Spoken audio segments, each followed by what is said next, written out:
आज मंगलवार का दिन है और आज का दिन अगर जिसको कहा जा सकता है जिसके लिए बहुत अच्छा होता है, जिसका मंगल मजबूत होता है उसके लिए बहुत अच्छा होता है, और जिसका मंगल थोड़ा सा भी दब जाता है ना उसको बहुत तकलीफ होती है आज के दिन में।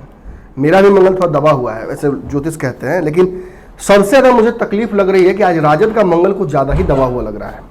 शुरुआत तो सुबह की आपको पता ही है, हालांकि कल तक अगर बात करें तो राजद के लिए सब कुछ ठीक था। मांझी जी के अल्टीमेटम के हिसाब से राजद ने भी अपनी तैयारी शुरू कर दी थी, यानी 25 तारीख को मांझी का अल्टीमेटम खत्म होगा, उससे पहले ही राजद ने मांझी जी को बाहर का रास्ता एक तरह से दिखा दिया था और समीकरण भी बनाने शुरू कर दिए थे। लेकिन अब पता नहीं आज किस तरह से शुरुआत हुई दिन की कि शुरू में ही 5 MLC ने झटका दे दिया है राजद को, यानी तेजस्वी यादव के जो 8 MLC थे उनमें से 5 चले गए और अब 3 बचते हैं। इतना ही नहीं, आगे बढ़ते बढ़ते जैसे ही दिन आगे बढ़ा खबरें आने लगी कि रघुवंश प्रसाद जो कि पार्टी के राष्ट्रीय उपाध्यक्ष हैं, लालू प्रसाद की गैरहाजिरी में जगदानंद सिंह, रघुवंश प्रसाद, तनवीर हसन, इन लोगों का नाम बड़ा ऊपर लिया जाता है, साथ में शिवानंद तिवारी का भी नाम आता है, जो लोग कहीं ना कहीं उनकी कमी भी पूरा करते हैं और जो एक पैक्ट बना था कि कहीं ना कहीं भाजपा को रोकेंगे, उसका भी एक हिस्सा थे ये लोग।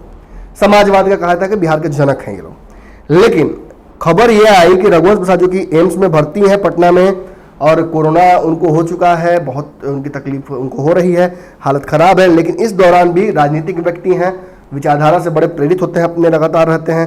लालू यादव की विचारधारा से प्रेरित होकर ही राजनीति में बहुत हद तक वो आए भी थे, उनको गुरुजी कहा जाता है राजद में। उन्होंने पार्टी का हाथ छोड़ दिया है, जो सदस्यता उनकी थी उससे इस्तीफा नहीं दिया है, मतलब राजद से उन्होंने इस्तीफा नहीं दिया है, लेकिन राजद के सभी पदों से इस्तीफा दे दिया, यानी कि वो उपाध्यक्ष नहीं है। खबर तो ये भी आ रही है कुछ दिनों में वो राजद भी छोड़ देंगे और जदयू का दामन थाम सकते हैं, लेकिन ये कयास है, इन पर हमें नहीं जाना है। इससे भी बड़ी एक खबर अब आ गई है। जी हाँ, आज के दिन में तीसरा और सबसे बड़ा झटका राजद को लग चुका है। अब आप सोच रहे होंगे कि क्या हो गया है, आज ऐसी परिस्थितियां क्यों आ गई हैं। तो देखिए, जब चुनाव नज़दीक होता है तो बड़े बड़े जो घटनाएं होती हैं राजनीतिक वो होती हैं। वैसे भी नीतीश कुमार कोई कच्चे खिलाड़ी हैं नहीं, नीतीश कुमार भी समय पर ही चीज़ों को और जो कहा जा सकता है बदला हर चीज़ का लेते हैं। अब तक आपने देखा कि राबड़ी देवी हो या तेजस्वी यादव हो या तेज प्रताप हो, बहुत सारी बातें लगातार विपक्ष बोलता रहा है, नीतीश कुमार को अलग अलग मुद्दों पर घेरता रहा है, लेकिन नीतीश कुमार लगातार चुप्पी साधे रहते थे। इसका कारण था नीतीश कुमार के पास, आपको बता दें कि संख्या के आधार पर तो MLC की सीटें हैं ही, इसके अलावा नीतीश कुमार के पास 12 ऐसी MLC की सीटें हैं जो कि राज्यपाल के हिसाब से उनसे बातचीत करके वो मनोनीत कर सकते हैं। और ये जो 5 MLCs गए हैं, इनके पीछे मुख्य जो वजह है वो वही है कि इन्हें दोबारा MLC बनना है, तो कहीं ना कहीं इसमें नीतीश कुमार का एक बड़ा योगदान हो सकता है। लेकिन इन्होंने तर्क जो दिया है वो ये दिया है कि तेज प्रताप यादव और एक बाहर से कैंडिडेट मंगाया जा रहा है मुंबई से MLC के लिए, जो 3 सीटें राजद की हैं, उसके लेकर कहीं ना कहीं विरोध करते हुए ये लोग पार्टी छोड़ रहे हैं। वही रघुवंश प्रसाद के बारे में बताया जा रहा है कि रमा सिंह जो कि 2014 में वैशाली से ही रघुवंश प्रसाद को हराए थे LJP के सीट पर, तो उनसे उनका बहुत 36 का आंकड़ा शुरू से चलता आया है और वो 29 तारीख को तेजस्वी से बात कर चुके हैं और राजद ज्वाइन करने वाले थे। ऐसी परिस्थिति में ये उन्हें नागवारा गुजरा और उन्होंने तेजस्वी यादव का साथ छोड़ना ही उचित समझा। लेकिन इससे भी बड़ी झटका ये लगा है राजद को कि अब राबड़ी देवी नेता प्रतिपक्ष विधान परिषद में नहीं रही। क्यों? क्योंकि संख्या बल घट गया है, क्योंकि नीतीश कुमार ने जो हमला किया है वो शब्दवेदी भान एकदम सही जगह जाकर लगा है। अब आपको बताते हैं कि ये कैसे हुआ, आंकड़े समझ लीजिएगा। तो विधान परिषद की कुल 75 सीटें हैं बिहार में। इन 75 सीटों में से 8 सीटें चाहिए आपको प्रतिपक्ष बनने के लिए नेता का। अब ये कहीं ना कहीं आपको पता होगा कि राबड़ी देवी को MLC बनाया गया था, राघोपुर से छोड़ दिया तो उन्होंने अपनी सीट तेजस्वी यादव के लिए, तेजस्वी यादव से जीत कर विधायक बने हैं, तो राबड़ी देवी MLC बनकर गई हैं। और राबड़ी देवी के अलावा देखिए टोटल जो 8 जो MLCs थे राजद के वो कौन कौन थे? दिलीप राय, राधाचरण सेठ, कमरे आलम, रणविजय सिंह, संजय प्रसाद, ये 5 लोगों ने आज इस्तीफा दे दिया है। और बचे कौन से हैं? तो राबड़ी देवी बची हैं, रामचंद्र पूर्व बचे हैं और सुबोध राय बचे हैं, यानी कि ये 3 ही बस बचे हैं। और आपको नेता प्रतिपक्ष होने के लिए 75 में से 8 सीटें कम से कम होनी चाहिए।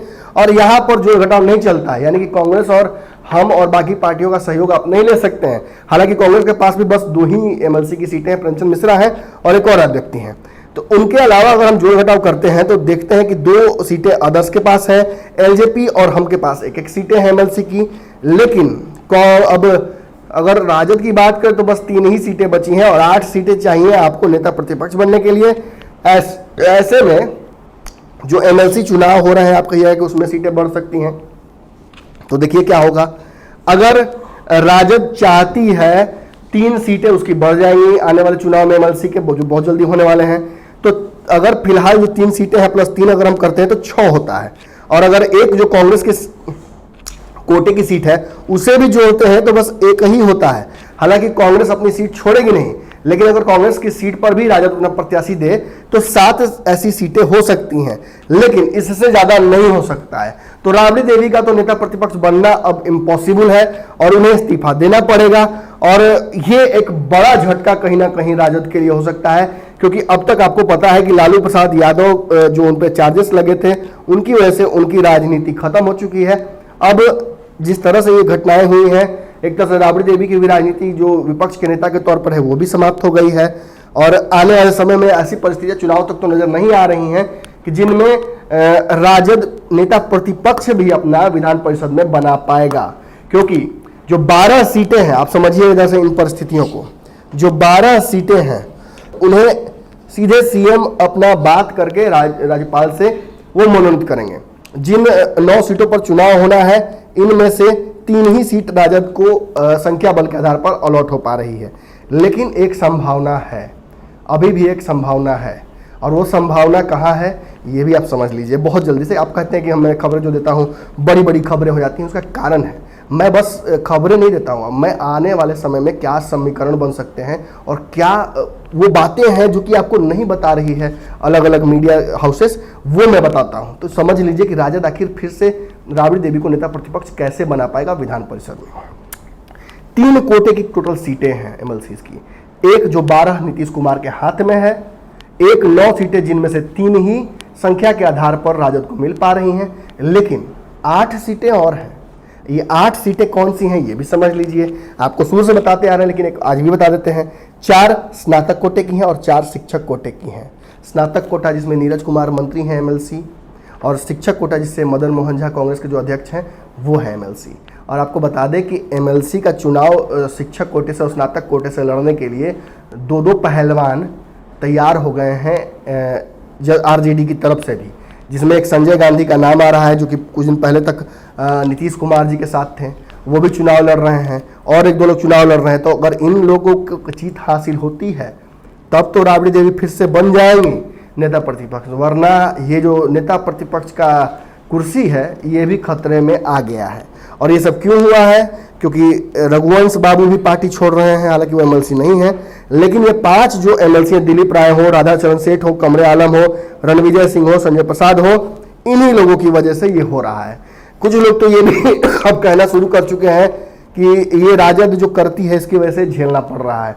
राजद कई बार इंपोर्टेड लोगों को ले आती है और उन्हें एमएलसी बनाती है जिनकी पार्टी की तरफ से कोई भावना होती नहीं है, और पार्टी छोड़ने में उन्हें एकदम समय नहीं लगता है। और ऐसे जो नाम है, आपको बताया कि मोहम्मद फारूक का नाम आ रहा है, मुंबई से वो आ रहे हैं, पार्टी ज्वाइन कर रहे हैं, बिस्कुमान के सुनील सिंह का नाम आ रहा है। ये लोग अगर एमएलसी बनते हैं तो आगे चल के जरूरी नहीं कि पार्टी के साथ बने ही रहें, इनकी विचारधारा बदल सकती है अगर इनको अपॉर्चुनिटीज अलग मिले तो भैया ये था खबर आपने सुन लिया। हमने खबर के आगे की भी खबर आपको बताई है। अच्छा लगे तो शेयर कीजिए, नहीं अच्छा लगे तो बताइए, कुछ कमी हो तो उसके सुधार किया जाएगा। अब फिलहाल दीजिए, धन्यवाद। बढ़ाएं अपना कदम सक्सेस की ओर शिखर करियर इंस्टीट्यूट के साथ। शिखर करियर इंस्टीट्यूट पूर्वी भारत में एकमात्र कोचिंग संस्थान जो एक्सक्लूसिवली है मेडिकल एंट्रेंस एग्जाम के लिए।